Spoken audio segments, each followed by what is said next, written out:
पाकिस्तान तहरीक-ए-इंसाफ के सरबराह और साबिक वज़ीर-ए-आज़म इमरान खान ने कहा कि तमाम तस्वीर और वीडियोज़ से साफ ज़ाहिर होता है कि गिल को ज़हनी और जिस्मानी दोनों तरह से तशद्दुद का निशाना बनाया गया।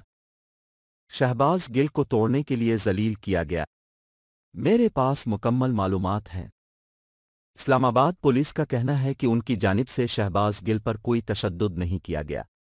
मेरा सवाल है कि फिर शहबाज गिल पर तशद्दुद किससे किया? हमारे ज़हनों और अवाम में ये तासुर पाया जा रहा है कि इतना भयानक तशद्दुद कौन कर सकता है। इमरान खान ने कि याद रखें अवाम रद्दअमल देंगे। उन्होंने मज़ीद कहा कि हम जिम्मेदारों का पता लगाने और उन्हें इंसाफ के कटहरे में लाने में कोई कसर नहीं छोड़ेंगे। शहबाज गिल को आज अदालत में पेश किया गया। इस्लामाबाद पुलिस सख्त सिक्योरिटी में शहबाज गिल को अदालत लाई। शहबाज गिल व्हीलचेयर पर मौजूद थे और उनका मास्क हटा हुआ था।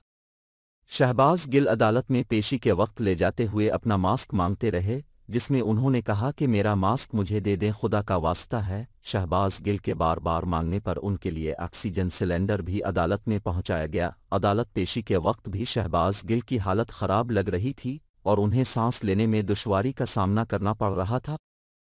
सोशल मीडिया पर भी शहबाज गिल की कई वीडियो वायरल हैं, जिसमें देखा जा सकता है कि उन्हें सांस लेने में दुश्वारी का सामना करना पड़ रहा है। ख्याल रहे कि इमरान खान कल शहबाज गिल की इयादत के लिए टिम्स अस्पताल भी जाएंगे, जबकि उनकी रिहाई के लिए एक रैली की क़ियादत भी करेंगे।